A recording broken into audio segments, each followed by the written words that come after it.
Hello and welcome to the Unofficial Controller Podcast, your weekly gaming podcast, episode 187, Spiderman 2. With me, George, and this week joined by RGT, Peter Parker, to my pervy Paul. How's it going? Very well, thank you. What an intro. That's how we do it here on the UCP. Quick question. Yes. Obviously, you're UK-based as an individual. Yes. How is the weather? Eased off a bit now, but has been awful. Have you been sort of getting about in a small inflatable and you're going to laugh about this. Someone kayaking down Farmerton High Street. True story. Amazing. No, I didn't see any kayaks, but plenty of waders. So, and if you don't know what waders are, they're very long wellies that come up to your chest. I'm glad we clarified that. Yes. Just for the international people. Yeah, waders. Well, international people, national people, worldwide peoples, thank you for listening. As we said, this episode's entitled Spiderman 2. So we're going to get into the meat and the veg of that. We're going to talk to you about our initial thoughts and probably even give you a decent review, to be honest. Maybe some tips and tricks to get the most out of the game as well while you sample it. Also, while you can't play it and you're at work. I mean, how dare they, to be honest? But at least you've got this show to listen to. So when you go home at night, you might be that little bit better on the controls. You might find the menus that easier to navigate. You might know exactly what you want to do with your character and which suits to chase. In the meantime, we're going to bring you some news. We're going to bring you the latest new releases, courtesy of Stingray. But before we do any of that, and if you need to understand this next joke, get in the back catalogue. But Odders, whip that wheel to your arms, friend. Take a left turn. As I ask RGT, what have you been playing this gaming week? Obviously. No. Here we go. No Spider-Man 2 talk. Let's save that till after the news. So this might be the slimmest what you've been playing known to man. Yeah. Well, I've been playing the new Forza Motorsport on Xbox Series X. Been enjoying that. Very interesting. What vehicle have you chosen as your steed? Well, you've that's sort of one of my little gripes for the game, I think, because you're not limited, but obviously as you go through your levels of what races you're in, it's a bit like Gran Turismo, but then obviously your car will not be eligible, so you have to keep purchasing for each section you're in. Graphically, the game is pretty stunning. It does look phenomenal. I'm in the car view, so I'm looking at across my dashboard and my bonnet. You get rain on the windscreen. It is so realistic. You even get the reflection of your dash on the window, like you do in the car when you come around to the sun. Looks really good. Best part of the game, handling of the cars is absolutely phenomenal. Oh, that's good to hear. Yeah, the handling of the cars is what you'd expect. I mean, you get lift off oversteer. You can feel a car going. And you can feel if you're in a front wheel drive car and you're popping a back wheel. You can really feel it. It's absolutely one of the best ever, I think, for the actual handling of the cars. Things I probably struggle with are upgrades. You're quite limited, and you can only upgrade a car as you unlock an upgrade as you go, which I find a bit restrictive. So, for instance, I had a Focus RS. So you do a race, and as your car level goes up, you can then unlock parts as you go, and then you use your car points to unlock those parts for your car. I find that quite restrictive. I like it when the Gran Turismo way, where you can go in and as long as you've got the cash, pop the bits on and work your way through. And that's I don't like that so much, but it's not terrible. It's just I find it a bit restrictive. And I find some of the AI are a bit dumb at times, but I'm sure they'll patch that out. They sometimes you'll be in a race and they have no concept of if you're making a move on someone on the inside, they'll just cut across to get onto the line, whether you're there or not.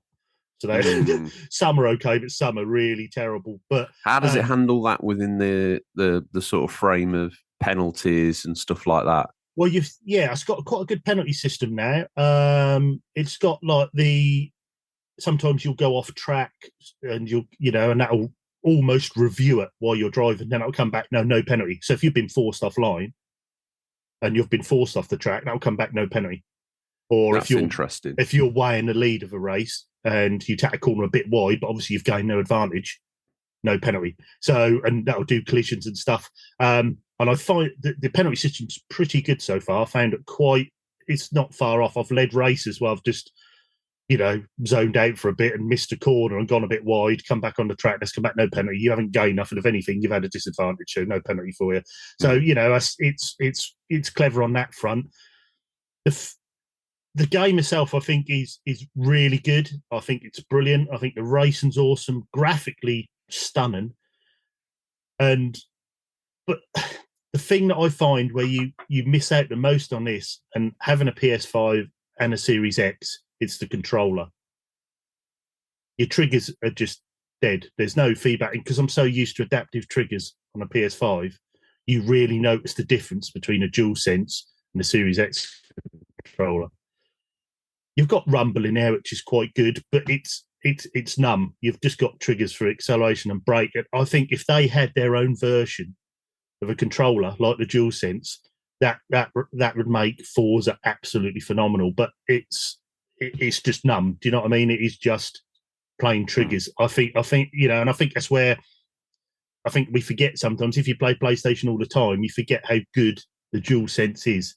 When you go back to another controller, you suddenly think, oh, actually, yeah, all them little rumbles, all that adaptive triggers, all that haptic feedback, all adds up, to the extras, and which we'll get onto with our, game of the show. So I've played a bit more Final Fantasy 16, not a lot, because obviously a certain game dropped on my doormat this week, so that took a bit of a back burner. And I've tried and done very well, but I've tried to increase my score on Tony Hawk's on our challenge accepted this month, because time is running out. We've only got till the end of October to see who's going to win that. So, but I haven't got nowhere near my other score, so I need to try and put some. And where do people, just let's say someone's turned up today, Spider-Man 2, they've gone, I'll take a flyer on these fly-by-night characters here. Mm-hmm. I'll take a flyer on the UCP. Where could someone who's listening now find this challenge accepted? This is on our Unofficial Controller podcast Discord channel. We've got various little, separate links and channels and bits all in there. But if you go to Challenge Accepted, that's a new one we started by Digital Monkey this month. And there'll be a new challenge each month, the first of each month, and it'll basically be normally going to be a high score challenge. So this month is Tony Hawk's Pro Skater. All of us are probably playing the remastered version, because you've got the Tony Hawk's 3, you can manual basically, whereas you couldn't in the original, so you can link tricks together. And it's basically who gets a high score. It's just for bragging rights. And we've got a little high score table, which Digital Monkey updates every now and then, so you can have a look. It's great fun because it gives you something else to play that you haven't got to get loads of hours into. There's something just on the back burner where you can just keep chipping away and see if you can get a better score. Send a picture of your score into the link on the Discord, and Digital Monkey will add you into the table. But yeah, great fun. So yeah, UCP Discord. Okay. So is there any meat left on the table or no? No, that's pretty much it for me this week. Okay, so obviously I'd normally burst into song, but you tell me you haven't done any homework this week. No, I've been a bit preoccupied this week, so apologies on that front. RGT, yeah. Like the Lone Ranger. Still bursting into song. Riding on down. You're going to be disappointed. Bring hidden gems to me. What you got for nothing? No, not this week, sorry. Wow, okay. Normally in this section of the show, you bring us a hidden gem. You dip through your, what I would call, massive game collection. So massive, in fact, it's been featured in Retro Gamer magazine, which is where you get your moniker RGT. Mm-hmm. This week you've been so busy you've not even picked through the museum. I've got a list of games which I do have hidden gems. I just haven't been able to write them up this week. Last week, I also set you the challenge of acquiring Aquanaut's Holiday on PlayStation 1. How's that journey going for you? I'm currently bidding on one at the moment. So, if nothing else, this little rare, obscure title will surely bolster your PlayStation 1 collection quite well. Oh, yeah, I actually love this challenge. Is this just a really cool way of me getting your funds unlocked by your wife to buy high-priced PlayStation exclusives? Yeah, next week, can you just suggest Snatcher, please? No, I'm going to suggest Hakuna Matata, a.k.a. Africa. Ooh, PS3. An absolute banger. Yeah. Seeing as you're now such a celebrity, you don't deign to ask me what I'm hoping to play. I'm going to bore you with what I've been, sorry, not hoping, but been playing. I'm going to bore you with it.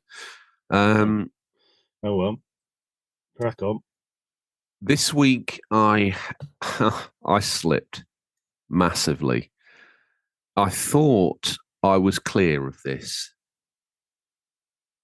but I thought I'll have a quick look on Anno and make sure my cigar supply line. This sounds odd. My cigar supply line could be improved, as well as chocolate. It's a sentence you'll never say again in your life. 8 hours later. Oh. 8 hours later. About 4 o'clock in the morning. I'm not going to...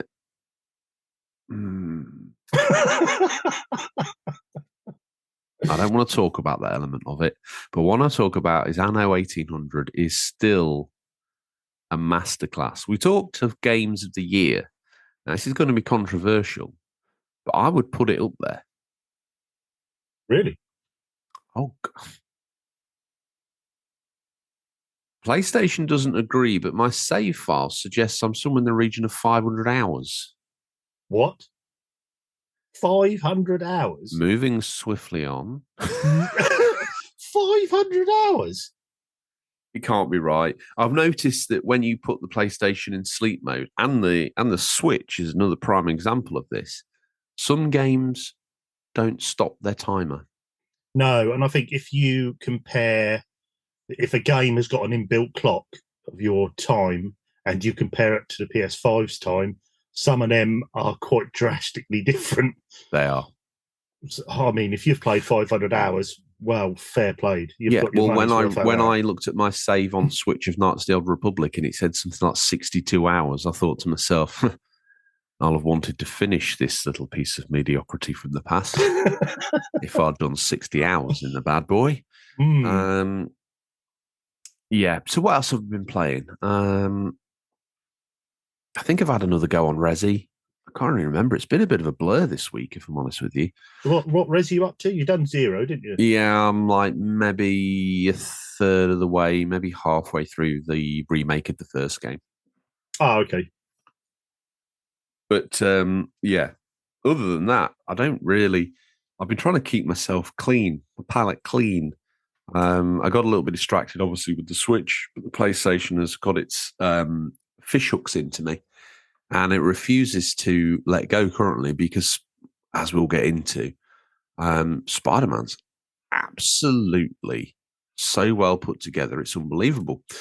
Right. Well, if that's all done, let's not lose the wave of new listeners that we no doubt pick up off the back of this episode. And generally Spider-Man fans. If you were here looking for a podcast about the Sam Raimi Spider-Man movie, Spider-Man 2, I'm sorry, but you're in the wrong place. But you're also in the right place. If you were looking at the second Andrew Garfield movie and looking for a breakdown of that, you're in the wrong place. But you're also in the right place. And we don't want to lose your goodwill. So let's give you some gaming news. We scour the very darkest regions of the internet to bring you the latest stories. First up, RGT, this will strike a chord with you. It's not the size, how you use it. Thank you. In an age of never-ending live services and padded open-world games, Marvel's Spider-Man 2's relatively tight 20 or so hour story has been criticised by a handful of fans for not offering enough value for money. While the wealth of side content can practically double that playtime, it's still a release on the shorter side compared to epics like Baldur's Gate 3. But director Brian Inithar, while acknowledging the PS5 exclusive needs to represent value for money, believes quality trumps quantity. For us, it really comes down to the experience you want to deliver with the quality we want to hit, he told the BBC. Our job is to make sure that you feel no matter how long it is, it's worth that money. It's worth that investment. Despite the price of next-gen games increasing to a MSRP of $69.99 Great British pounds, or the equivalent in US dollars, this generation we generally agree that Marvel's Spider-Man 2 is worth the price of admission.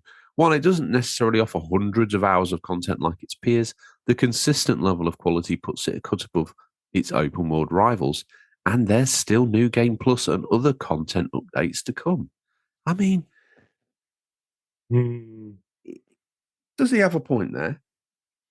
Yeah, this always raises a head. We've had people comment on this years ago. Can I pause you there? Yeah. Because I don't, obviously, next week, I only pause you there because my phone has buzzed. It's Mike Rouse. Okay. I have gaming celebrity friends too, you know. And I saw the answer. Yeah, well, I just format. I did just ask him to message you to see you didn't feel left out. So stay with us. We'll be right back. Do you like video games, podcasts, and reminiscing? I'm actor, video game writer, and total sweetie pie Connor Savage McCabe, and on each episode of Call Me By Your Game, I sit down with a guest for an intimate look at a special game from their past. Did you and your dad beat Spyro the Dragon over the holidays? Or was Halo 4 the one thing that united your roommates during your senior year of college? Stories like these are what Call Me By Your Game is about. From video game content creator Janet Garcia to Hades voice actor Courtney Vinay's, I interview wonderful comedians and game industry friends about these memories. Check us out wherever you get your podcasts, and maybe someday you'll call me by your game.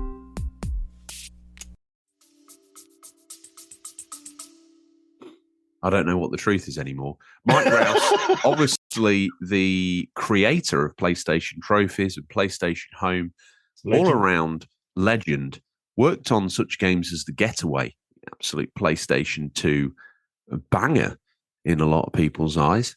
Not aged well in my own. Forgive me, Sir Mike, but I think you agree. Friend of the show. That's why he messages me. It probably is. Been on the show 3 times. Would love to have him back, and sure we'll get there. But I saw the Ant streamer at Format, and I thought, oh, please tell me you're going, Mike. He's not going. Oh. They don't let him out of the coding office very much anymore, do they? No. He's glued to that keyboard. So, I hope you're well, Mike, and obviously a listener of the show. He's in the Discord too, so if you want to have a chat with the man who invented PlayStation Trophies, you know where to go. Back to the Spider-Man conversation. Sorry for the sideline. I got so excited when his name flashed up. I thought this is his answer to whether he's going to be having a little drink with me at Format or not. He's not. He's probably going in disguise, let's face it. Spider-Man 2, quantity over quality, quality over quantity. What's your thoughts? Because I will give you mine quickly. I would probably go down the route of what Brian Inatar said, and maybe even look at it through this lens. This show, the UCP in particular, voiced their opinion quite loudly about Miles Morales on the PS5 or 4, depending on where you played it, being quite short and snappy, and for that reason didn't lose its focus, whereas the original Spider-Man, as good as it was, at times was a bit of a meandering mess. In terms, mess is a strong word, but you get my drift. Whereas this feels tighter and more direct. What's your thoughts? I think if you've got a shorter game, if it's that good, you won't notice what time you've been playing it. I mean, Miles Morales, I finished that, and not one point did I think, oh, this is a short game. I just thought, what an experience that was. What a fantastic game that is. And I'm always for quality over quantity all the time. Always have been. I'd rather have an open world game that's 20 to 30 hours with a fantastic story than one that is just completely padded out with fetch quests and side quests that are absolutely meaningless. Could the first game be guilty of that, do you think? Minor. I think minor, because that it's, you know. I was going to say, you're talking to the guy here who's played it through probably a minimum of twice on PS4, and on his second playthrough on the remastered version on PS5, having maxed out everything. Yeah, I think you're, to a certain extent, maybe a little bit. But I think if you get some of these more popular open world games with these massive maps, take all the side quests out and fetch quests, how long's the story in them? Probably not much longer than what it is in these. No.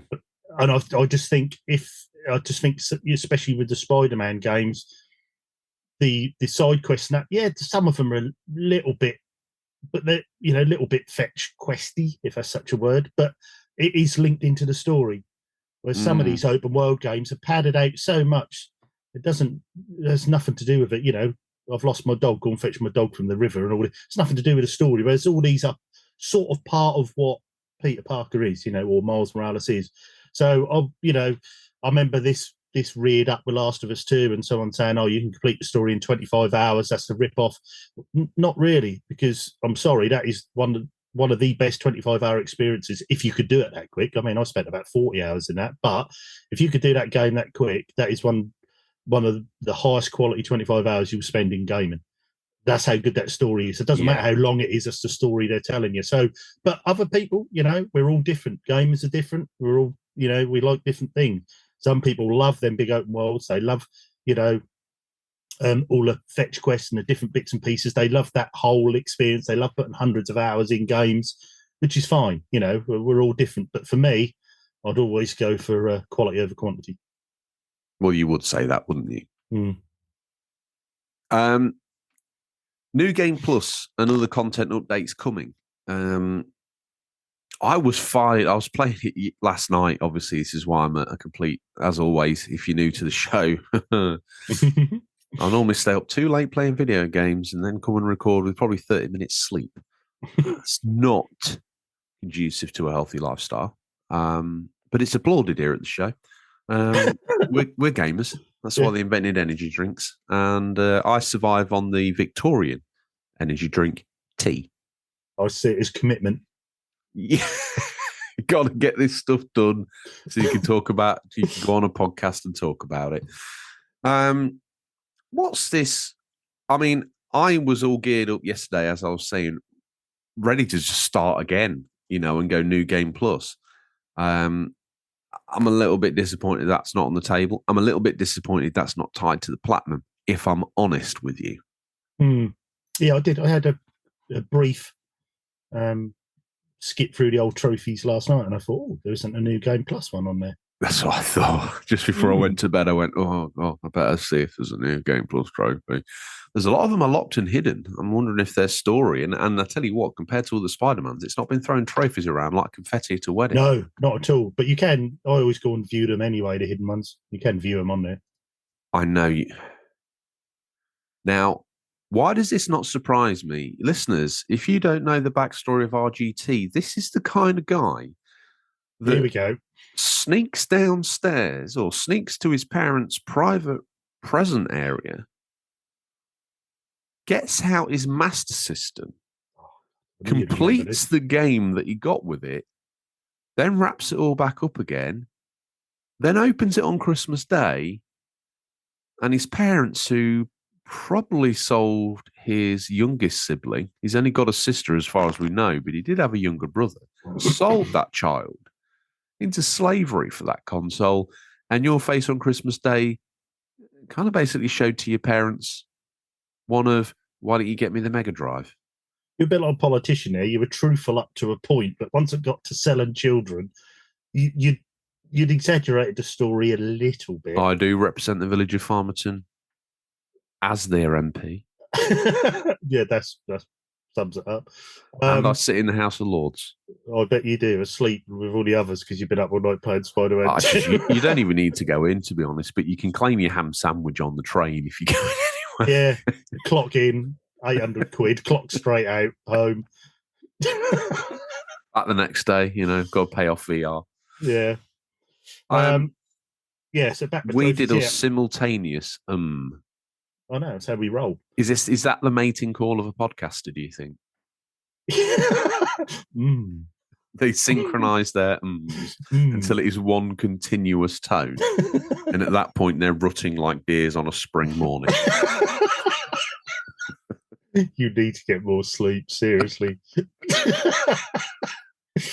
Anyway, back to Save New me Game from Plus. myself with this next. Oh, okay. Give me some more New Game Plus. No, I was just saying I was very surprised. Yes, I did look through the trophies and I was surprised that wasn't on there because it was on the other two, wasn't it? So yeah, I think give it a week or so and we'll see that drop. I mean, that's normally how these things play out. They didn't with the original one, but this one I should imagine we'll get New Game Plus pretty quickly because of the shortened runtime, I'd imagine you're going to be popping out with the platinum pretty quickly. A New Game Plus is great because obviously you've got your skill sets from before. And then when you go through, you don't need to do all the collectibles. You can just do them. You can mainline the main story on the highest difficulty setting. And obviously, because you're already level 50 or plus at that point, one would imagine with the New Game Plus, it's not a cakewalk on Ultimate, but you've got your skills to the point where it's a fun challenge. Yeah, definitely. Right, up next, to the stars.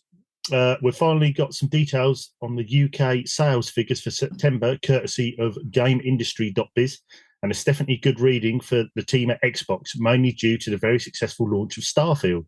According to the outlet, sales for the Xbox Series X and S improved month-on-month by a whopping 136% in September, and the Series X just about proving the most popular, followed by the 512 gigabyte Series S and 1 terabyte Series S.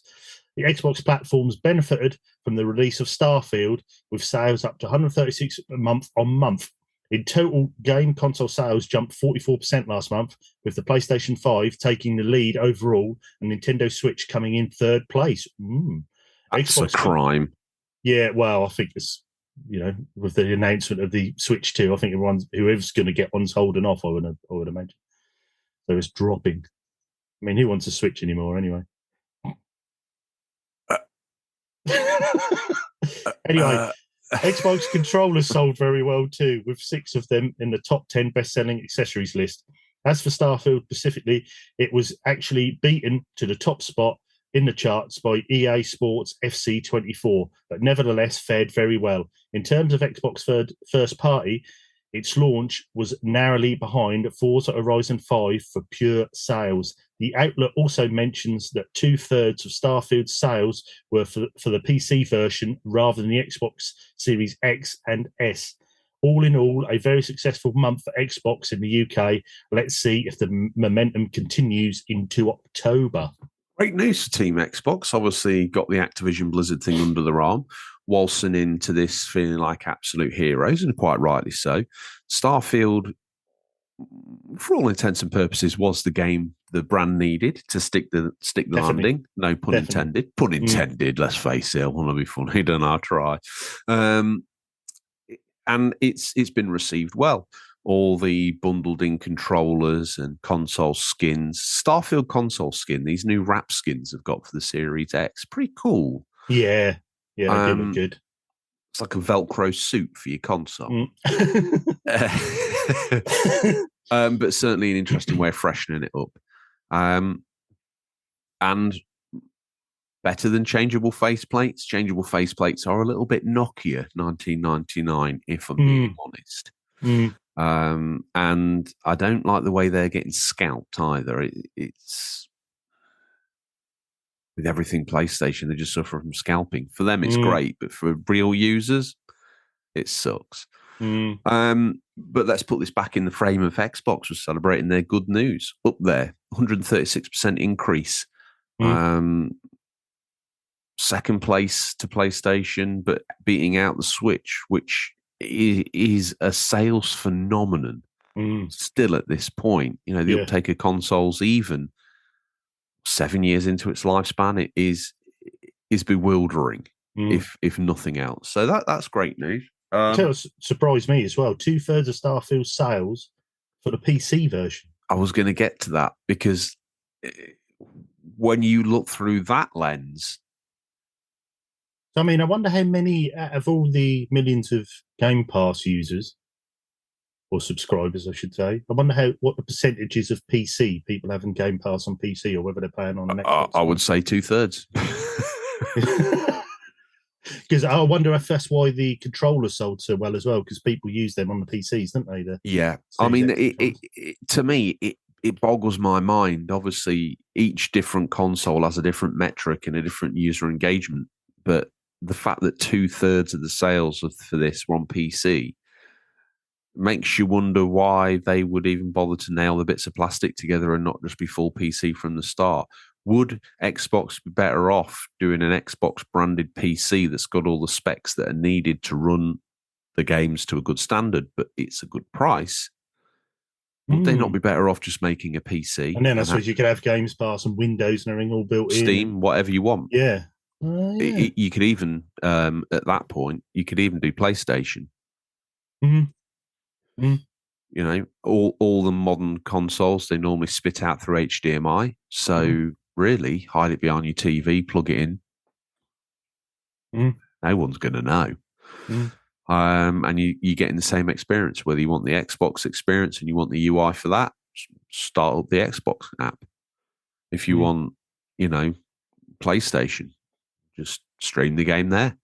If you want all your ROMs and your old school games and all that, they could have that covered. And I think they could probably build a version of Series X that is more closely resembled to a PC. Open up the UI, allow people to, obviously come with Windows on it or some version.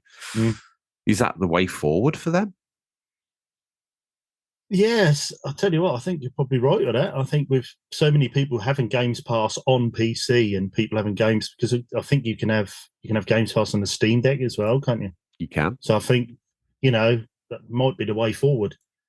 Offering that as a service with their own, Microsoft PC. You could have it as a Games Pass gaming machine. Call it Xbox Home and then leave it at that. Yeah. It's obviously great news, but the reason why it's in the news is for that reason.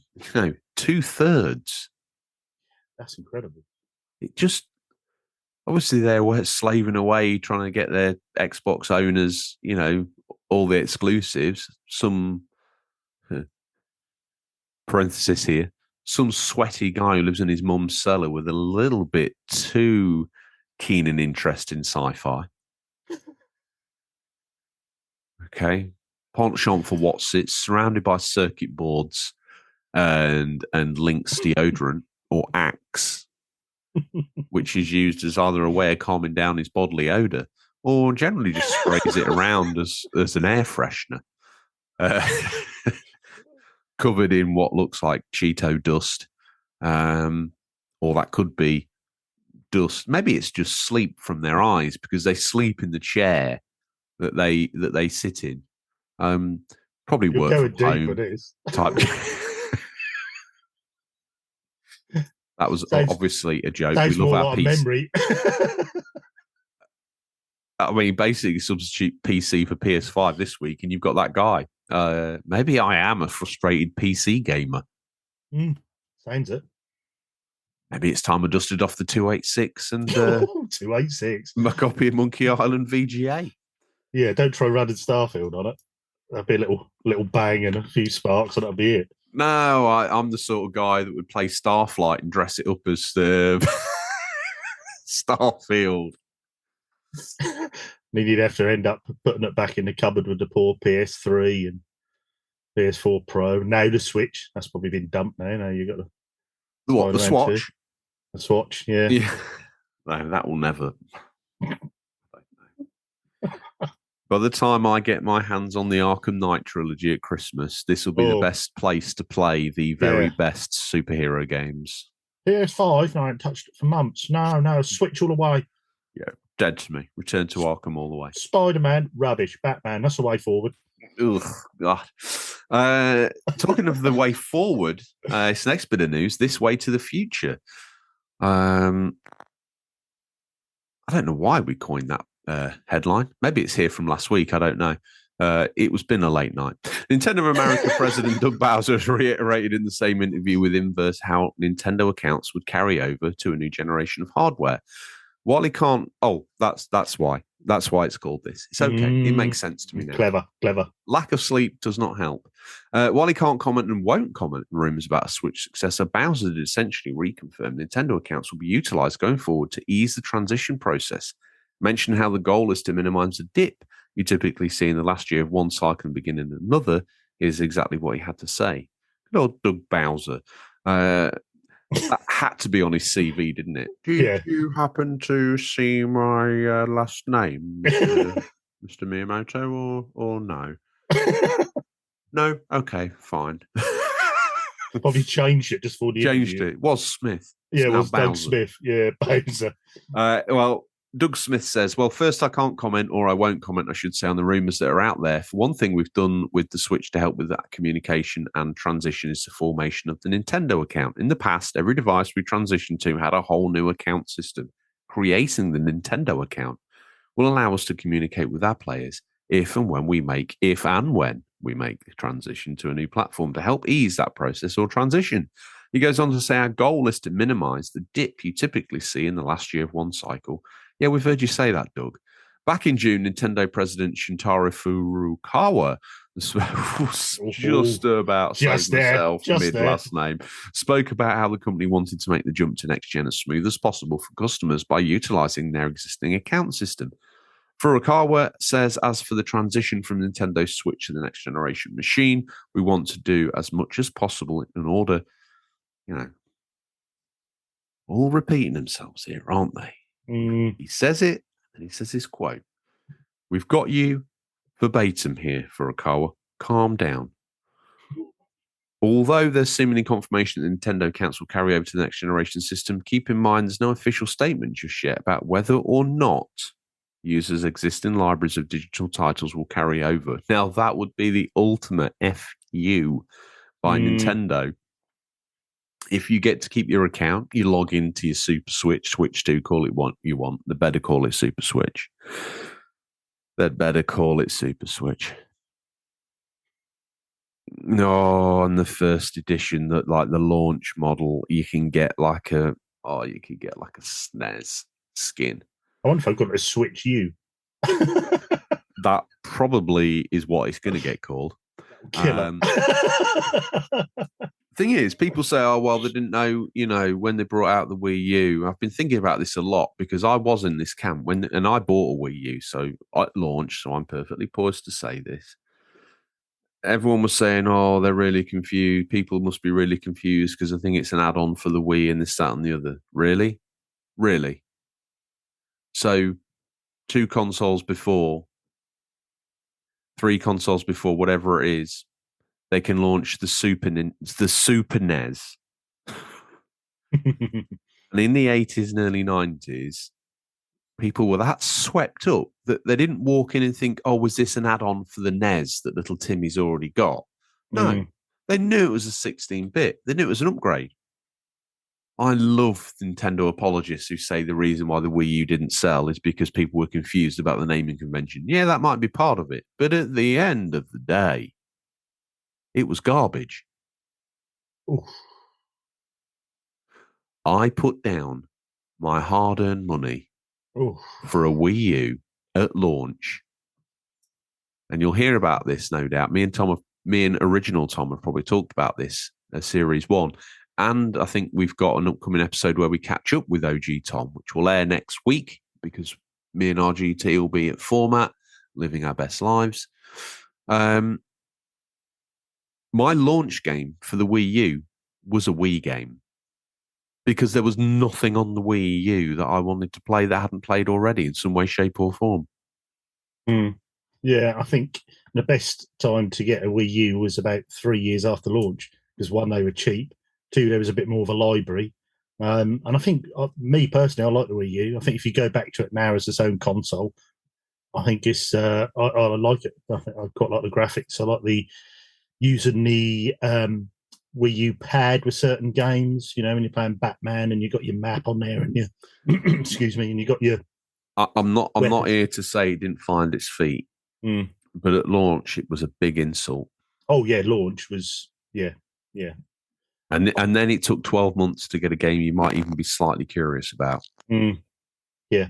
No, Bit it's much. disaster at launch. I tell a lie, I had Zombie U at launch, and that was awful. It really was. Yeah. I think that's me being kind. Yeah, and I think, was that a port from something else? Zombie U? Or No, I think it was a remake of a similar game that was on maybe Amstrad or Spectrum. It was. Just a direct port, pixels. The original game was based on something from that era, and then this was like a new generation take on it. It's not terrible, but it's a roguelike, and I didn't really know what the concept of them was at the time. And therefore the whole process got a bit lost on me. And even now when I revisit, having, looking through the landscape of there being a roguelite or a rogue game based game type loop around every corner these days, it's still pants. And I recently repurchased it for PS4, maybe Zombie. It's dreadful. I'm not. Write in. Okay, we'll give you the contact details in a moment. If I'm wrong, educate me. Please do. Show me. I've never played it though. Doesn't that tell you everything? Yeah. Yeah, there's many other games I'd go to first. But this whole transitioning through the Nintendo accounts, if that doesn't mean that you carry over your library of existing digital titles, that will suck. Especially if there's no backwards compatibility. That would be a thumb in the eye. Yeah, I think if they don't do backwards compatibility and they don't carry over your library, then this is Wii U over again. Because some people have got massive digital libraries. What? Massive. You say Wii U all over again. What if it's just a really great console that just can't play Switch games? Well, then it's got to find its whole own market. You know, if it's just a really good console, but it's, hasn't got no backwards compatibility or anything like that, it's going to have to build its own legacy again. Whereas if you have that backwards compatibility, it will piggyback off the Switch. You got to wonder that it's the only reason why you would want to. I mean, yes, you want someone to have a Nintendo account, full stop, and that be the end of it. But it got to be the only reason why they would put themselves through the pain of creating a seamless process from from beginning to end process of it being this slick. I don't want to get carried away. I don't want people to think that they've heard me say that it's backwards compatible. I've given my thoughts on that. It doesn't make any business sense for it to be, but it certainly would do your existing customer base a lot of good. But saying that, all the same arguments about the Wii U, it can play Wii games, so it is just an add-on. If this could play Switch games, why would you buy your new game on day one? Yeah, I think it's that sort of middle ground. I think with being backwards compatibility, the same with PS5 and Series X and S, it's that it takes the pressure off a bit from getting this new library out quick, because you still have games in the old library you haven't played that you can go and play. So it takes that pressure off a little bit, I think. I know it didn't really work that well for the Wii U, but there was also, I remember when I got my PS5, I still had a bit of a back catalogue I still had to play on my PS4. So there was games I could just drop into the PS5, carry on playing, which was still new games. They weren't next gen. They looked a bit better, but they were still there to play. So that sort of eases the blow of, oh, hang on, I've got a new console with one game for 6 months. So I suppose they see from a business point of view, it takes the pressure off them a bit with getting them titles out quick. Okay, well, I agree with you and live in hope that my beloved Nintendo Switch collection can come with me on the journey to Super Switch, because if not, then ouch. That's the news. Community corrections. Did we miss anything? Do you have an opinion or take on the news we missed, dear listener? If so, RGT, how would the collective masses get in contact with me and say, George, Zombie U is probably one of the greatest games ever made. The only reason you're not into it is because you need to get good. How would they get in contact and let me know how to get good? Get good at Zombie U. You can contact us at questions@unofficialcontrollerpodcast.com or DM us on Instagram or Twitter, or you can drop into Discord where we have a community corrections section and tell George, please get more sleep. Please don't stay up all night playing games. Please stop putting 500 hours into do the locomotion. Come on, do this happens. the locomotion with me. You got to sing your hips now. Come on, baby. Come on. Ooh, yeah.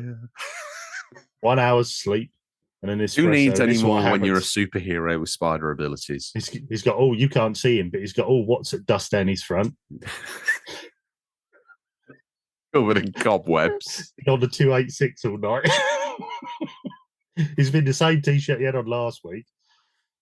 That might be true. I don't.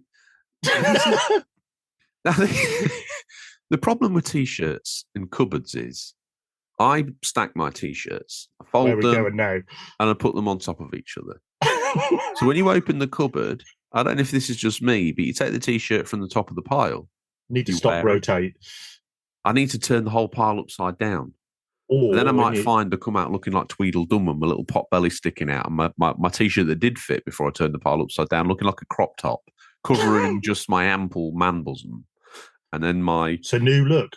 distended the belly 80s. sticking out underneath the very tight t-shirt. Wear it to format. That look Yeah, I'm expecting that. I want you to rock with up some with a Daisy Dukes. I can't imagine crop and a Crocs. Crocs. The show's most essential footwear, Crocs. Yeah, crop Could and just Crocs. about get away with going to the shop to replenish your gamer snacks in Crocs. Just. Are they just don't look at him?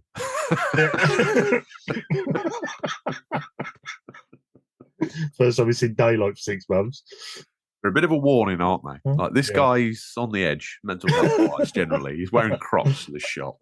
A crop top, Daisy Dukes. And the cowboy Crocs as well. They're like thigh-high brown Crocs. Wow. That's a look. With That is- spurs.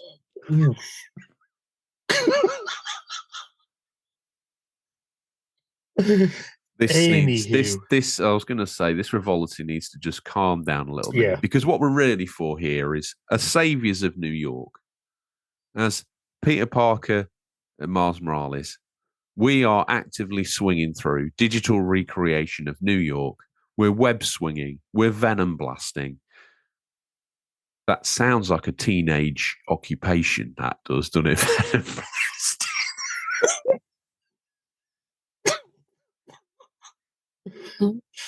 Ooh, come on. Forgive me, listeners, for Get back on track. Get back on track. Venom blasting Mary Jane left, right, and Chelsea. All jokes aside, this is a superb sequel, or you could say a trilogy, third game from Insomniac, and their really quite inspiring take on the Spider-Man universe. Obviously, the first game started on PS4, was remastered for PS5. Miles Morales was a transitional title, which started on PS5, but was also available on PS4. And now we've arrived at Spider-Man 2, containing both protagonists and the hint of something a little bit darker from Spider-Man's historic past. They arrive in New York, and that whole scenario is framed around a mysterious character, the Hunter. RGT, let's first get some things out of the way. Someone installs the game, they jump down on the PS5. Me and you have talked off air about this. Performance versus fidelity. Just talk the listener through which one they might. Now, don't say, "Oh, you have to pick this one because No, this no, is how no. I play it." No, Give no, them no. the pros I'm and not gonna do cons for that. both, I'm not because gonna do me and you are equally so representative of two different camps Yes. of gaming. Yeah. I've played a bit of time in both. Fidelity mode, you've got your fidelity with performance mode. Fidelity is your super, super crisp graphics at 30 FPS. But what they've done on performance mode is obviously you'll get your 60 FPS, but they have included ray tracing within the 60 FPS. Must be one of the only few games that have done that. Now, for me, I know you're different, George. You prefer your fidelity. I think for me, I play in performance mode for the reason being the drop in graphics is very minimal, whereas I find in fidelity mode, the drop in frame rate is quite a lot. So I think the least for me is performance, but I think either one But looks stunning. question. Yes. I was looking at this yesterday. I don't have a 120 hertz capable TV, Okay. at least not at 4K. Mm-hmm. I don't have VRR. I've got a Sony 4K set HDR, but it's getting on a little bit now. It's approaching nearly a decade old, 8 years at this point, I believe. If you had 120 hertz and VRR, play on fidelity mode. Surely it takes all that away and makes it beautiful. I've never thought that. That's I don't know if it works like that. Well, report back to us next week. I still think you'll find that's still at a 30 FPS, so you'll still have that. For me, I prefer the smoother fight, and I prefer the smoother swinging. And I think I've done the same with Ratchet and Clank, another Insomniac game. I'd played that on fidelity mode and then actually tried performance and thought, oh, wow, that is Well, they had a halfway smooth. house, didn't they? They had 40 FPS with everything on, as well as an intermediary mode. Yes. But for me, personally, I think the drop in the graphics from the fidelity to performance mode is very, very minimal. Still looks absolutely stunning in performance mode. So having that 60 FPS for me, I know it's not for everyone. Some people don't mind. I mean, games like Starfield are locked at 30. You wouldn't know that game's 30 FPS. That looks brilliant in 30 FPS. That's really, I couldn't find fault with that at all at 30 FPS. So some games do it well at 30 FPS, but I just prefer, if I can get the smoother frame rate, that's what I like. When you're moving that right analog stick, moving your camera around, that's, buttery smooth. I like it like that. But, that's why the options are there, because it's something for everyone. So if you prefer the big, glorious graphics and you don't mind a 30 FPS, it's got you covered. What I would say to people is, don't dip your toe in the water and you'll know no different. And this thing is absolutely stunning. Yeah. Either way, either one you play it on, it looks absolutely phenomenal. One of the best looking games, I think. So that we'll get onto our opinions in a moment, but that's that section of the game sorted out. So you're in the game. We're not going to do spoilers here. We're going to try and avoid those as much as possible, be as bleak as possible. But one thing that's been leveled at the game in the reviews that I've seen has been that it's more of the same. So if you're coming from Spider-Man and Miles Morales, I jumped straight in and was already operating at a very high level. There are some things that have changed in terms of the weapon wheel, and you've got like a new selection of gadgets now. But if you were an aficionado of the first game and Miles, and I've platinum both and New Game Plus, the original on PS4, halfway through New Game Plus and it on the remastered on PS5, and having done 2 run-throughs of Miles, I jumped in. I was straight away, straight on the buttons. It was a little bit my first swing through New York, because the game quite seamlessly drops you into it. That's one of the things I loved about the first game. The way you go into the gameplay is great. It's fantastic. There was a few clumsy slams into buildings, runs up the wall, sort of, oh, God, no, please. Someone eating their dinner and had Spiderman on the window. George has now started. Looking like a window guy. Yes, some poor digital character in Spider-Man just sat eating his dinner, as you say, and that's straight up on the glass. Like, what the hell? As he slides down. That's Spider-Man. But very, very, very, very similar controls. The combat's almost exactly the same. I didn't think there would be any need really to change that up. I was a bit nervous about whether they would or not. And obviously we knew going in that there were going to be new gadgets and things. And I thought, oh no. But it's just different enough to actually, Yeah, well, a couple of things on that. I think when people say it's more of the same, it is more of the same. But you've got to remember these two games were phenomenal, so it's going to be more of the same. But secondly, it's added to. Oh, yeah. It's everything It, from the first two games, but dialed up to 11. yes. The So seamless transition in the fighting scenes, between cutscenes and gameplay, during just traversal around the city. Yeah. Phenomenal. Yeah, you change, changing characters, bang, done straight away, instant. It's really, really good. And also, I think you'll find, and well, I've found this as well, and I think a few people online have, the combat is slightly harder. I agree. Yeah, it is tougher. So I think there's little things they've tweaked, so they know that most of the people have played the other two coming into this, and they think, well, this is going to be a cakewalk. Let's just dial it up a bit. So you come in and think, whoa, hold on, And I think they've generally done that through the game. Everything is that little bit better. Everything is been improved, whether it's graphics, whether it's weapon wheels, whether it's upgrades, whether it's skills, gadgets. Everything is upgraded, which is they've done a fantastic job. Obviously, one of the first things that you come across that is new to the game, again without any spoilers, but it's in the ads. We've seen it in some of the. And if you didn't want any spoilers, why are you listening to an episode of Spider-Man 2? But no story spoilers. But obviously, quite early into the game, you get to stretch your web wings as a new way to transition and traverse through the city. What's your take on the web wings, RGT? I obviously knew about the web wings before playing the game. My main thing was this needs to be executed perfectly because you need to have, because you travel so fast when you're web swinging. If you had realistic web wings, you're going to hit the ground probably slower than what you are if you're swinging. So it needs to be that bit exaggerated, but it has to benefit you from swinging. And I think it's slightly slower than swinging, but the higher average speed means that you do actually transition at a quicker speed. Yeah, but I think they've executed it brilliantly. And also, it's going to be one of them where you need to be able to have somewhat of a realistic controls where you pull them back on the analog to raise yourself up almost like a flight stick, but you need it so it's controllable. So you need that middle ground, and I think they've nailed it because you can. The first time you use your web wings, I was just like, oh yeah, this is really controllable. This is really good. It took me a little bit of time to get used to it, I have to admit, because the actual sensitivity on the stick when you're flying is a lot. But as you get used to it, you realize why, because you can literally dance through the tiniest of gaps. Yeah, yeah. And that is probably as exhilarating or maybe more than web swinging. But don't ever think that you won't just be web swinging too, because I use the web swings to make quick 90-degree turns.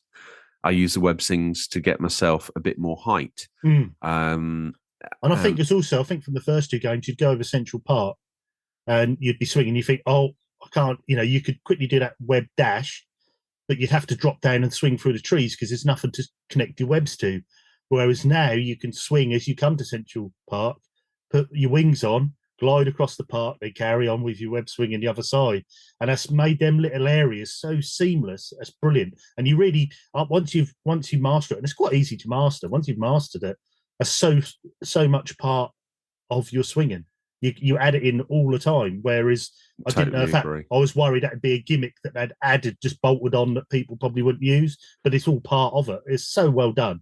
Well, the good news, listeners, as well, is that scattered throughout the city are updrafts, wind tunnels, as in between the skyscrapers, the wind funnels enough to give you a boost. And there's also, to make traversing across the rivers easier, there's also slingshots, which are designated on your map by the sign of an old school kid's catapult.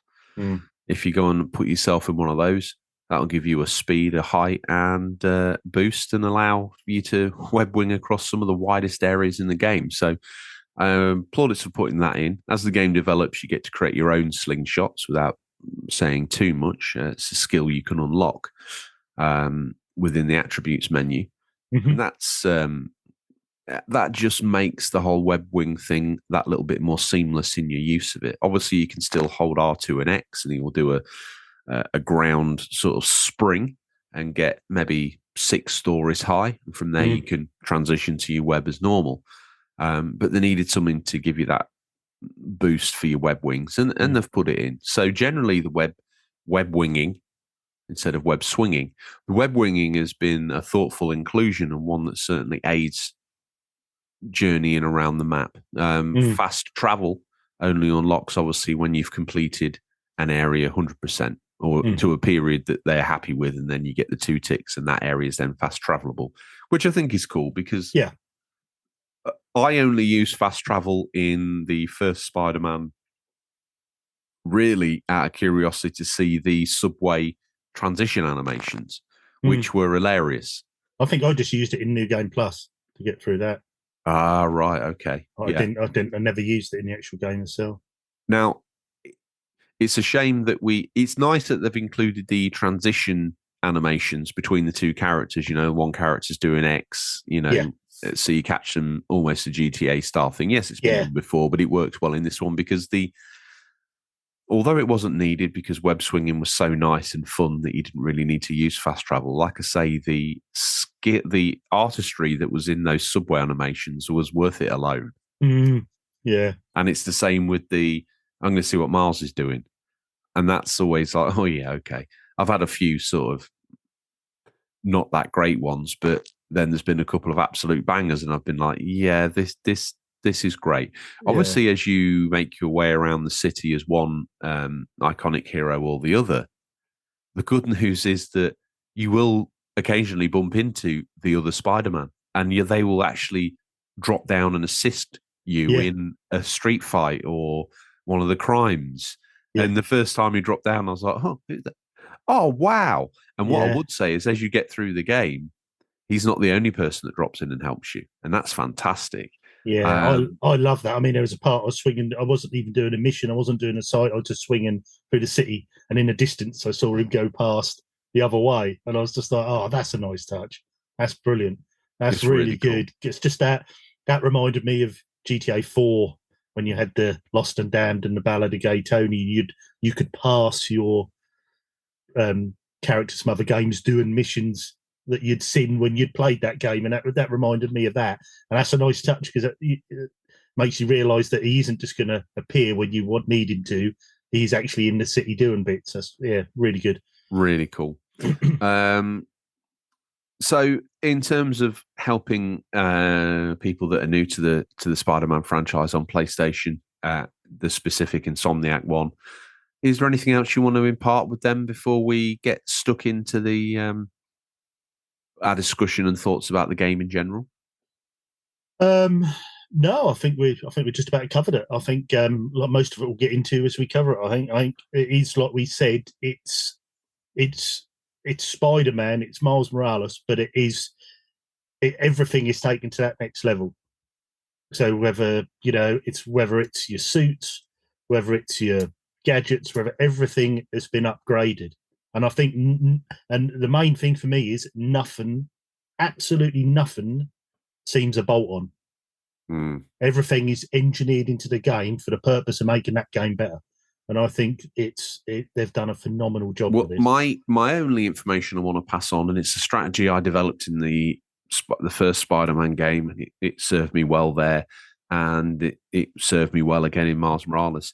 And it certainly, I think, helps from an enjoyment factor of the game. And I think you're playing this way as well, is do just lose yourself in the side missions first. Yes. Do the collectibles that you see. It's not a grind. They're quite enjoyable. And the whole time you're doing that, you're perfecting your web swinging skills. Exactly. You're perfecting your fighting skills on lower level enemies. At the same time, you're ratcheting up a lot of skill points. And you're also ratcheting up a lot of suit upgrades, which means then as you progress through the game, it's slightly easier. It's still a challenge, but you've got things in your arsenal that are going to help you progress and be more enjoyable in that progression. So enjoy those bits. And I'd probably say even more so for this game over the other two, because you do have the 2 characters now. So not only have you got upgrades for Peter, you've got upgrades for Miles.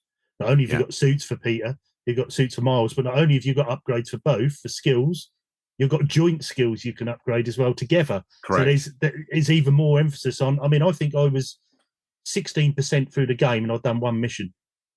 because I was just, apart from the introduction, obviously, but I'd done one main mission on myself, and I was just going around finding these extra bits and pieces and upgrading, and it's never a chore. It's no, I don't feel like fetch quests, because you're learning new things as you go and skills as you go, and yes, absolutely brilliant experience.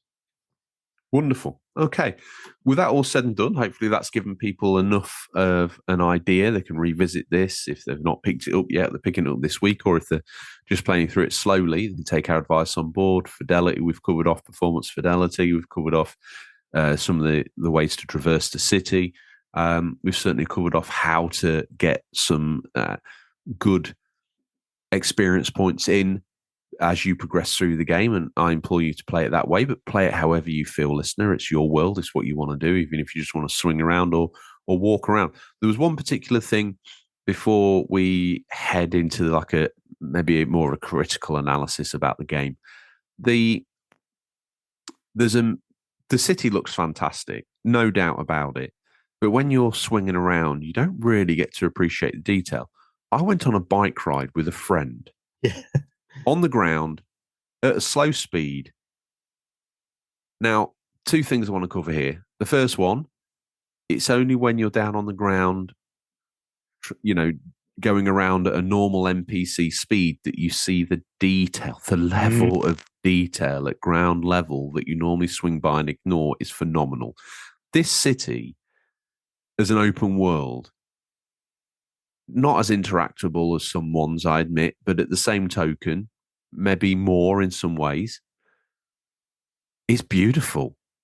Stunning. Yeah, it's absolutely. So Mrs. RGT, that one where you are on the bike with your friend having a bike ride, she just stood and watched and couldn't believe. She was just like, that looks phenomenal. The second comment about the bike riding is when you're on a real bike and you freewheel, the back ratchets like click, click, click, click, click, click, click. Yeah. That through the DualSense I was like, wow, that's great. I know I always bang on about the DualSense, but with this as well, that's another thing Mrs. RGT was like wowed about, when you get messages through on your phone and it's through the controller speaker. Yeah. They've really made use of that controller speaker.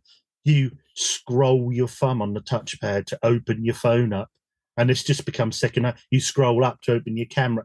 Everything is added in. And also what I noticed as well. One thing, I'm going to get off the fence here and say this. Yeah. I don't find the DualSense touchpad to be as responsive as I want it to be. I felt like the PS4's touchpad was quicker. In this one, I found I was like swiping left and nothing was happening. I was thinking, am I dumb here? Because this is how I get. You have to be very, very light on it. You have to do a little, just light touch. You're right with that. I think the PS4 one is more responsive, but I think it's more because of the material it's made out of. I think they need to make that touchpad out of a different material to the controller. Almost glass. It's a strange sort of material. But also, they've really used the rumble and the haptics well in that. I noticed without no spoilers, there was a certain mission with jet skis and boats, and whenever you cut on a cutscene to a different jet ski or a different boat or an airplane, every rumble was different. And the rumble actually sounded and felt like a jet ski.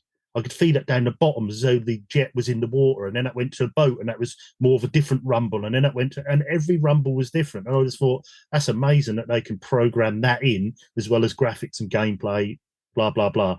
And I just think, this is what I said about Forza Motorsport, the new one. I think if they had their own controller version of that, with all them controls in, that would make that game phenomenal. And I think this really shows how much, not just graphically, but sound and sense through your hands really improves the game. So with all that said and done, let's get all Barry Norman on it for a moment. Let's get critical here. Let's get critical. I want to get critical. Let's get critical. Let me see your console talk. I don't know. It started as a theme. I think sleep. You need an album. I think what the world needs is not that. To get sleep. Yeah, I think that's what the world needs. But let's dig in. Obviously, Insomniac, There's lots of talk. Are they the best PlayStation developer? I've said off air to you and our other co-host. Just a quick update on the co-hosts. Bobby's on holiday in Disneyland, enjoying Epcot Center yesterday. Seb, very busy boy. He's been deep in the trenches for us. He's hopefully, when we get back from format, not next week, the week after, we'll have a full team get together. So we've got our 2 American co-hosts, Bobby and Seb, New York and Texas represented. And then you've got your 2 English hosts, co-hosts, call us what you like. No, I won't go there. But obviously we're representing England in the most average fashion you can imagine. We're not quite the global celebrities that Seb and Bobby are. Well, you are. I'm nothing. As I get reminded, I was the founder, CEO, and president of the show, and now I am but a mere T-boy. Yep, that's the way the company changes, I'm afraid. Anyway, let me get back into this. This conversation we were having off air between ourselves was that is Insomniac now the greatest developer that PlayStation own? Now, I am very inclined to agree. That work rate has been phenomenal from them. From the first Spider-Man through to Miles Morales, through to Ratchet, and now this, it's been just an outpouring of and not high only quality. that, and no misses either. No misses. Now, I have floated the idea that if they can bring out Wolverine and it stick the landing, then they will be the greatest developer in the PlayStation arsenal. And that's no mean feat. I mean, there's some absolute bangers out there. Let's compare them to Naughty Dog as an example. I mean, they were the poster boys 5 years ago, But their work rate has dropped. I think that studio, I don't want to be controversial here. I mean, we're planning on doing a what the hell's going on at PlayStation episode, because I think there's a deeper story in there. Maybe when we come back from format, that may be what we'll do. Definitely. We've said off air and on air, it feels a little bit Sega 32X-y at the moment, and you're throwing money at all the wrong things, but actually not producing the things they're famous for, and the things that sell console. The PS5's doing gangbusters, so what do I know? But certainly a lack of these multiplayer, not MMOs, but these multiplayer games, free-to-play multiplayer games they're working on seem to have been quietly canned or forgotten about. But that's left a hole where those studios now need to get back on with their single-player titles if they're ever going to do those again. And a strange place. But within that ecosystem, Insomniac just cracking on, and fair play to them.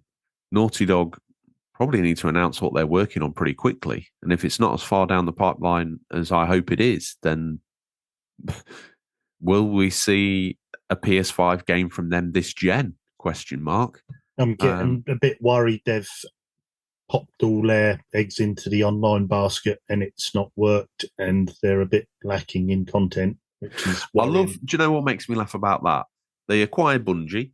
They send Bungie in to do an analysis of now, not forgetting that PlayStation has produced bangers time and time again. Now, I've spent a lot of time with Destiny. I've also enjoyed the Halos up until they stopped making them.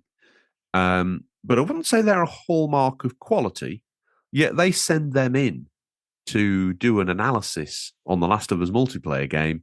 And they said this isn't going to fly. These are rumors, listener. Obviously, bear with me. They allegedly said it's not going to fly, and therefore it gets cancelled. What? I know Destiny is relatively popular across a multitude of platforms, but it's not that popular. So I ask you, what the hell do they know? I mean, or was it that bad? I know Naughty Dog aren't really known for their multiplayer online. The Factions was loved, and the Factions, Last of Us Factions, is a solid experience. And if this had been more of the same, fair play, it's enjoyable. But Destiny developer Bungie said no. We get a little sidetracked. We do here. But it's a crazy world we're living in. So are they now the best developer? I think they're one game away from being absolute PlayStation icons, if I'm honest with you. And that's not forgetting their brand history as well. They're not new to this, are they? No. I mean, and this obviously you've been a big fan of theirs. Why don't you just walk us through some of their titles to this point that have been standout for you? Well, obviously, especially I think this generation, I think they've been absolutely phenomenal. I mean, with the Ratchet and Clank, fantastic game, looked brilliant. You've now got your Miles Morales, which again, you know, people were releasing. We've got to say, people were releasing games at the start of this generation where we were saying, "Oh, you know, I was expecting a bit more from that for this generation, expecting a bit more." Miles Morales comes out, you play it on the PS5, and you think, "Oh, actually, this is what we've been waiting for." I know it's still weren't pushing the machine to its limits, but you started to see that little hint of what can actually be possible on these machines. And even, you know, even going back to their older stuff, I mean, they done the Xbox exclusive, didn't they? What was that? The Sunset Overdrive. Sunset Overdrive, and I've only briefly played that. And you can see sort of where the DNA for Spider-Man came from that. Definitely. But that's another one. I think was Xbox must be shooting themselves in the foot by letting Insomniac go. Yeah. You know, because we unearthed some evidence within the show that I think Xbox turned that down. Yeah, that's unbelievable, isn't it, really? That's a big thumbs down, unfortunately. Obviously, a lot of things happened along the timeline for that to have got to that point, but certainly there was a world where Microsoft could have pitched and done Spider-Man, but they chose not to. Crazy thought. So, I mean, even going right back, didn't Insomniac do Spyro originally? Were they the Spyro developers originally? I think so. I think obviously crank it back. Let's crank it back to PS3. Obviously, I think you've played through. Is it? Which one did you play through? You got the collector's edition for it on PS3. A really sexy looking thing that I'm quite jealous of. Rift in Time. No, that's the latest. Cracking Time. Cracking Time. Yeah. I mean, all them Ratchet and Clanks as well. I love those. They got that little sort of adult humour, you know, with the funny titles, you know, like Cracking Time and Up Your Arsenal and all that. But they're still so playable, even if you're not. Have you ever had anything up your arsenal? Anyway, they're also so playable. So,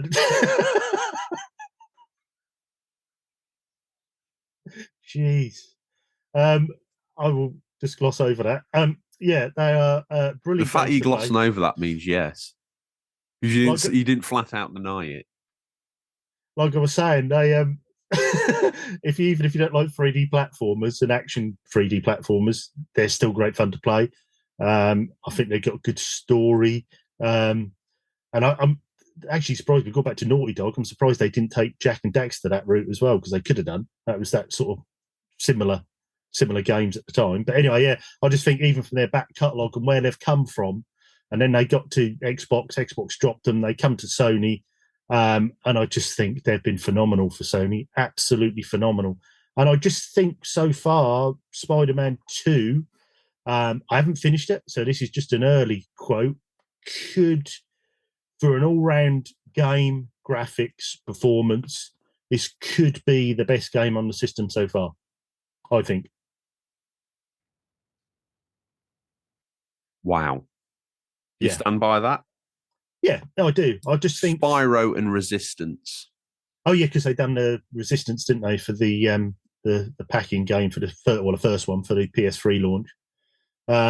Yeah, I do stand by that, because I just think every box is ticked on it.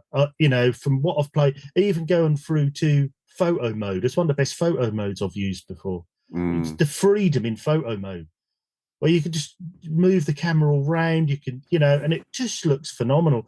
So even, like I say, photo mode, your skills, your gadgets, graphically, performance-wise, I mean, they're one of the few that have added in 60 plus ray tracing. You know, it's all these little bits add up, and then you actually sit back and look at the game. And when I turned it off last night before I went to bed, and I was just thinking, I think this could be the best game on PS5 so far.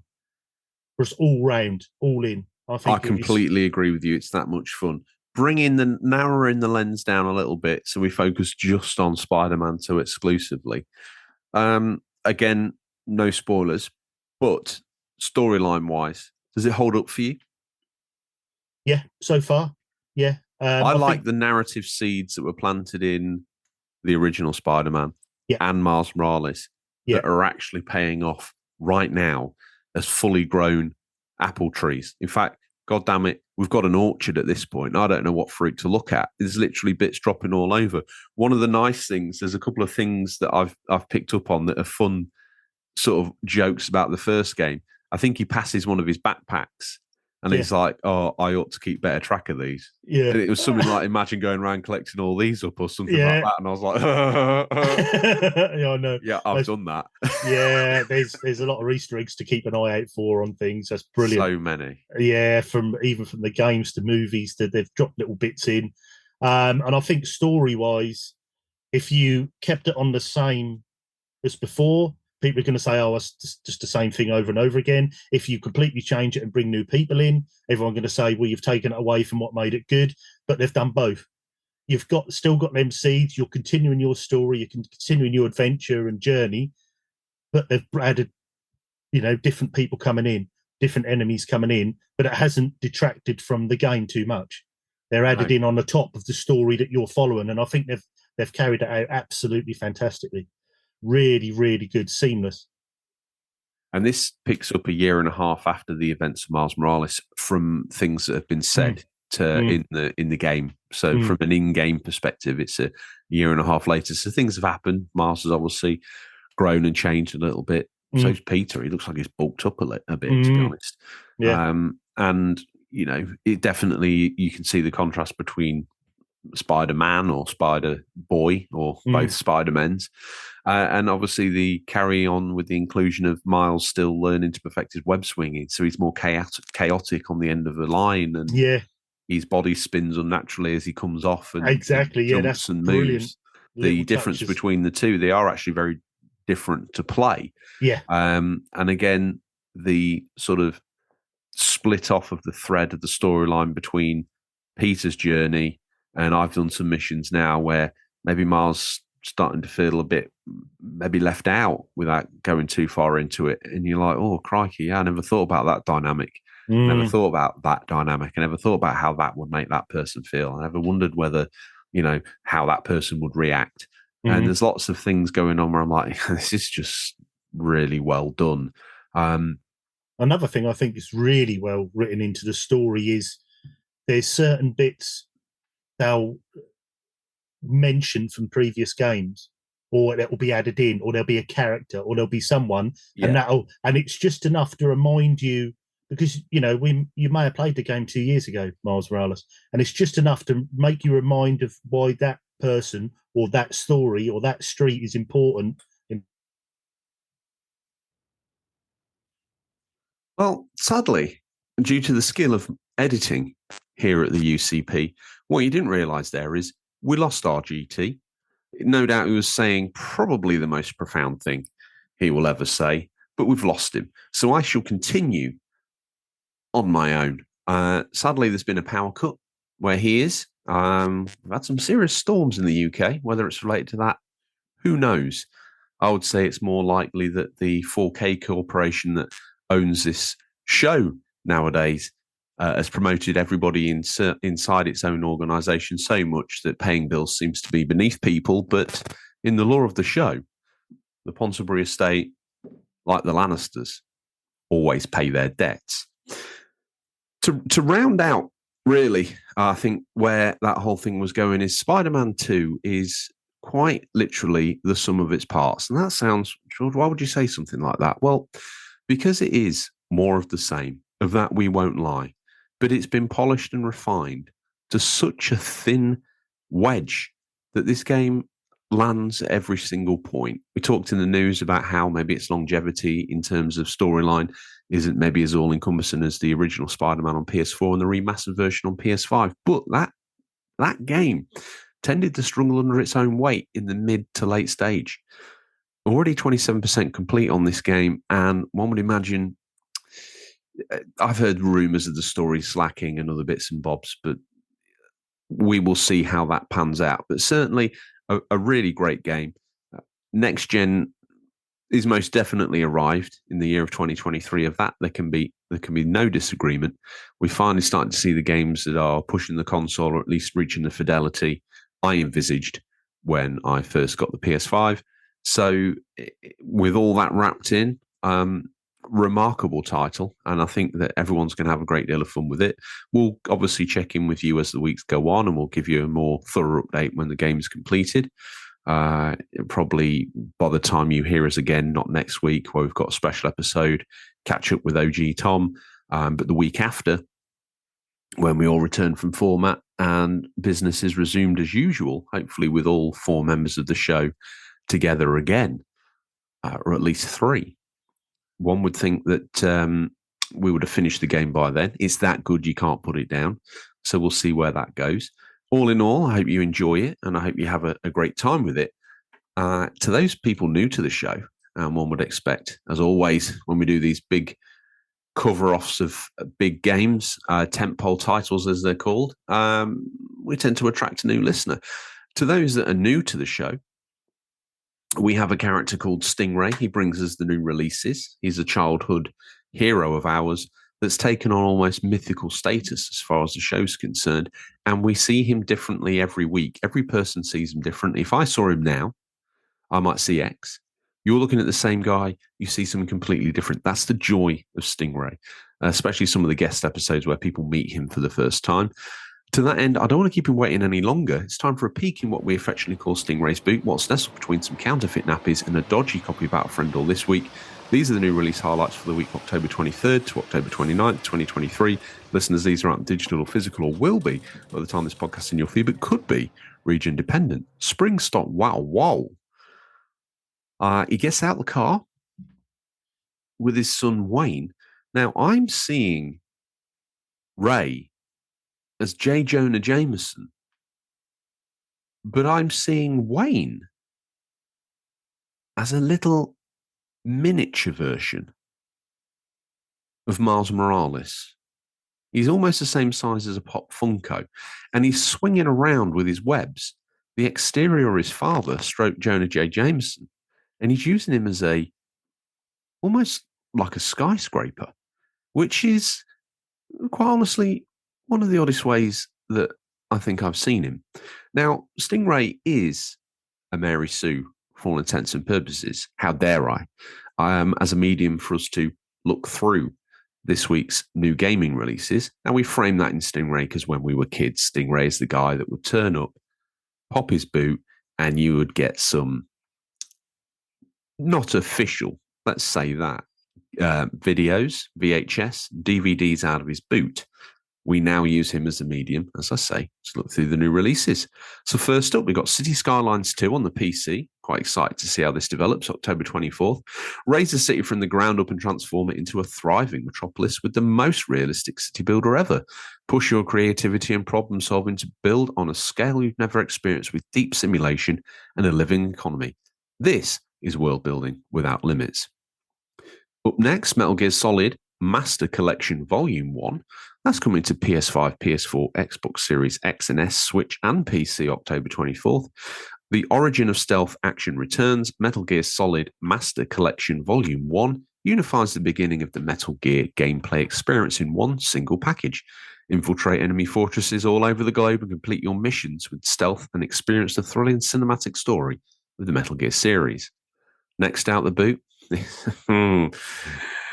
Always says I build the script. I do look at some of these games. And Scene Investigators on the PC, eyebrow raised, October 24th. Scene Investigators is a deductive reasoning game for fans of the true crime genre. Step into the recreated crime scenes, observe closely for pieces of evidence, analyze possible motives behind the crimes, and uncover what truly happened. Next, and I do believe the voice actor for Gimli has returned for this. Oh, wow. Lord of the Rings Return to Moria, PC, October 24th. Welcome to the Lord of the Rings Return to Moria, the only survival crafting video game set in the fourth age of Middle-earth. The iconic fantasy world created by J.R.R. Tolkien, summoned to the Misty Mountains by Lord Gimli Lockbearer, players take control of a company of dwarves tasked to reclaim the lost spoils from the dwarven homeland of Moria, known as Khazad-dûm or Drarodelf. In the depths below their feet, their quest will require fortitude, delving deep into the mines of Moria to recover its treasures. Oh my God, Ray, what you got here? PSVR 2 game. Vertigo 2 on the PSVR 2, October 24th. Vertigo 2 is a single-player VR adventure. Explore the depths of the vast quantum reactor as you descend to finish your journey home. Oh, now this looks like a great game for fans of sort of old-school point-and-click type games, I would say. It's done in a proper 286 VGA graphics style. It's Banshee Knights on the PS5. Certainly stressing that machine out. PS4, Xbox Series X and S, Xbox One, Switch, and PC, October 26. 1986, Tornado Alley, USA. Go undercover as Boulder, an agent infiltrating the notorious religious cult known as the Banshee Knights. Face off against occultist biblical storms and an enigmatic car salesman turned preacher as you investigate the disappearance of a fellow agent and close friend. Wow. Do you know what? When you thought PSVR 2 was dead, it leaps up from the grave in Halloween style and comes for your throat. Ghostbusters Rise of the Ghost Lord 2, Quest 2, and PSVR 2, October 26. Strap on your Proton Pack. Thank goodness it's a Proton Pack and VR headset and step into the world of Ghostbusters in an immersive virtual reality. Run your Ghostbusters HQ in a new city, San Francisco, and unravel a rich mystery in a new chapter for the Ghostbusters universe. Wield iconic equipment as you track, blast, and trap ghosts.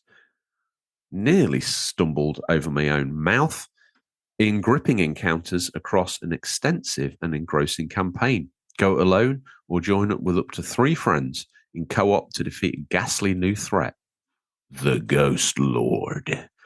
Ghost Runner 2, PS5, Xbox Series X and S, PC, October 26. Blood Will Run in Ghost Runner 2, a hardcore FPP slasher set in a post-apocalyptic cyberpunk future. Become the ultimate cyber ninja and prepare for epic boss fights, improved skills, an interactive story, new game modes, captivating synthwave soundtrack. The resurrection of PSVR 2 is well underway. Journey to Foundation, PSVR 2, Quest 2, Pico 4, October 26. Based on Isaac Asimov's groundbreaking literary saga, Journey to Foundation is an epic sci-fi VR role-playing adventure that will take you to regions of space you've never explored. This could be my mummy, and again, for the new listener, every week we pick what we call our favourite game out of Stingray's boot. It's the mummy. So it's the one that you would have pulled on their skirt for as a kid or rolled around on the supermarket floor, kicking your feet up and down, maybe even urinating yourself, whatever it takes to get mumsy to capitulate. You go the nice boy route first. When that doesn't pay off, you got nothing to lose. You just turn into a brat. I'm not advocating that behavior, especially younger listeners, but it's worth a try. You got nothing to lose. Alan Wake 2, my mummy, PSVR, it's not on PSVR, let me tell you that, but it's on PS5, Xbox Series X and S, and PC, October 27th.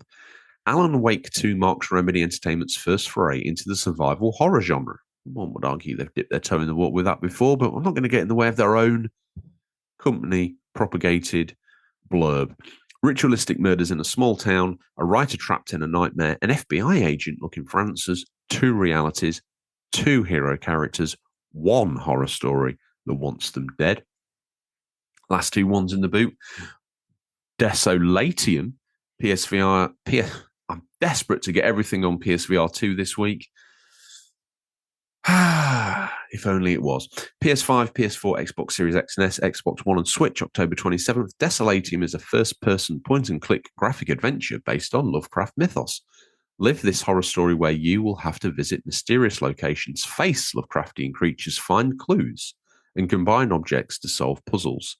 Last out the boot, UFC 5, PS5, Xbox Series X and S, October 27th, powered by Frostbite. EA Sports UFC 5 is the next evolution of the fight game. got an all-new damage system and more new features that affect gameplay in a truly authentic fashion. So there you go. I don't know what my co-host RGT would have picked. He probably would have picked Scene Investigators on the PC. He likes to imagine he's a crime investigator. He's quite the super sleuth. Tongue firmly in cheek. He probably would have picked Alan Wake 2, just like me, but you never know. Now, tradition dictates that before Ray goes, we have to pick a little bit of nostalgia out of his boot. Normally a VHS, something of the 80s, 90s era, but this week I'm going to go a little bit differently. I've had it out the boot before, I think, but I'm getting the complete collection of Downton Abbey. That series is a series that just keeps on giving. I'm probably on my 8th watch through of it now, and every single time there's something new. There's another angle you didn't notice. And obviously Four-Armed. And at that point, half the new people we found just switched off because they said, hang on a minute. This guy's been pushing it all the way through this episode. He now says he likes Downton Abbey. I'm done. Well, thank you for listening. It was great to get to know you through the medium of the show. And I hope we can maybe catch you again. But genuinely, that's what I'm taking out the boot. With that said and done, Ray has gone. All that's left on the floor is a mass of a viscous white fluid. One can only assume is Wayne's Miles Morales failed web launcher.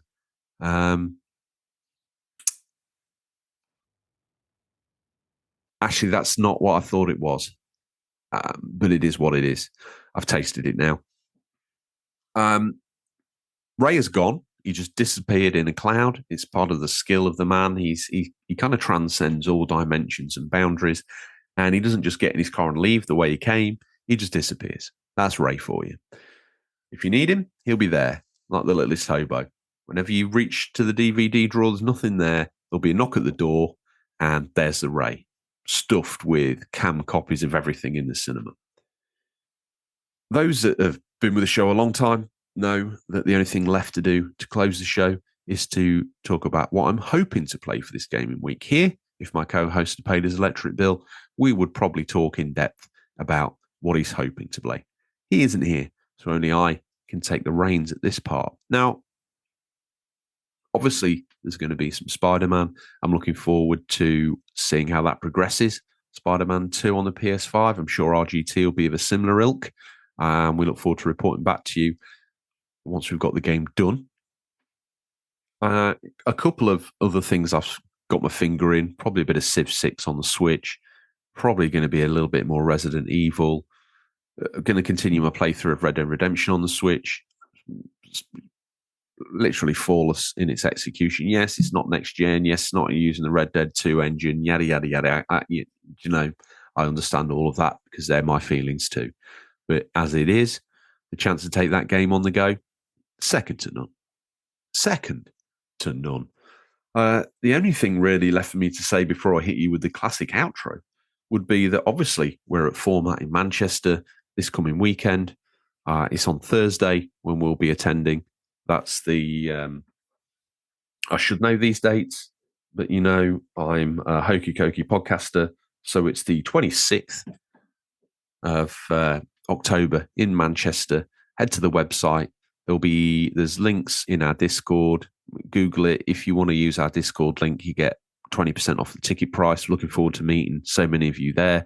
Very excited for that.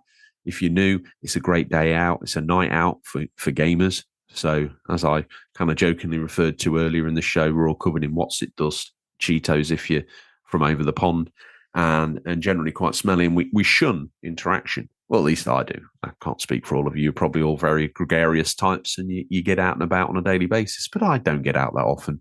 And to go somewhere that's catered for gamers, there's going to be developers there, there's cosplay there, there's Twitch streamers there, all transmitting live from the event. We're not going in that capacity. We're going to meet and greet as many of you as we can. Just kick back and relax and have a few drinks. The last few shows we've done, we've either been trapped on a stand or we've been on the stage, and it's made it difficult for us to be as relaxed as I would like to be in a social environment. So in that case, format certainly fits the bill. It's definitely going to be a little bit more laid back from our side. So we look forward to seeing you there and welcoming some Discord community members as well to join us there. And don't forget, we've got the competition, so tune into last week's episode to find out how you might win tickets to format. But the clock is ticking and the window is narrowing. So get on with it if you want to join us. Obviously, it's a UK event. I'm not going to cover airfare, but I will cover your ticket. So if you want to come from another country, you're going to have to get yourself here and somewhere to sleep. Do you know, if you've come all this way and you're going to sleep on the streets, I may even stretch to buying you a sleeping bag, but no promises.